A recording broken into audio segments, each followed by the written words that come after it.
అండి, ఇది railway station. సరదాగా రైలు ఎక్కి వెళ్దామని. ఓకే.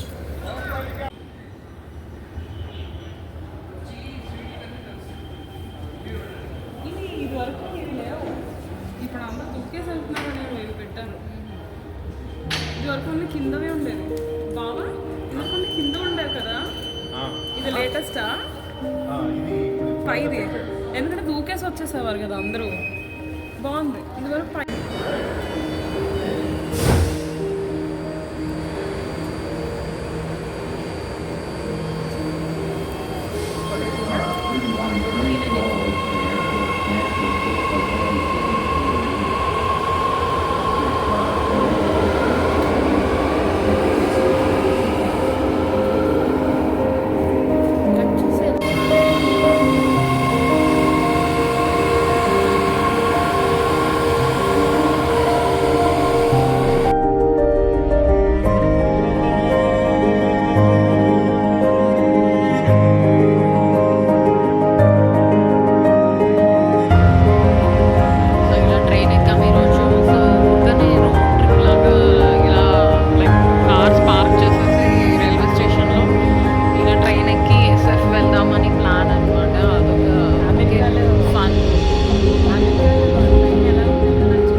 ట్రైన్ బాగా చూపిస్తున్నారండి నాకు. అంటే యూఎస్లో ట్రైన్ దీని ఏంటంటారు, మెట్రో ట్రైన్ ఎక్కడ అన్నది నాకు తెలియదు అసలు. ఎప్పుడు మన వైజాగ్లో ఉండదు కదా, అందుకని యూఎస్లో ఎలా ఉంటుందంటే ఆ మోడల్ చూపించడానికి తీసుకొచ్చారనమాట. ఇలా ఉంది రైల్వే స్టేషన్ అంతా. ఇప్పుడు ఇంకో ట్రైన్ తీసుకెళ్ళాలా? ఏ ట్రైన్ అని అడుగుతున్నాను మా రోజాని, కానీ ర్యాపిడ్ ట్రాన్సిట్ ఇది మెట్రో స్టేషన్, కానీ ఇక్కడ దీన్ని బాట్ అంటారు. ర్యాపిడ్ ట్రాన్స్పోర్ట్ అంటే ఓకే ట్రైన్స్ అదే చూస్తాం కదా, అలానే ఉంటాయి. ఇక్కడ కింద 3 floors డౌన్ స్ట్రీట్ నుంచి పైన రోడ్ నుంచి 3 floors కిందకి వెళ్తే మన ట్రైన్ ఉంటుంది. దీంట్లో 2 layers ఉంటాయి. ఒక ఫ్లోర్ కింద చూస్తే ఇంకో ట్రైన్, దాని కింద ఇంకా కింద చూస్తే ఇంకో ట్రైన్. ఓకే అదే నేను మన ఇండియాలో అలాగే మెట్రో అన్నాను. ఇక్కడ దీన్ని బాట్ అంటారు. బాట్ అంటారు.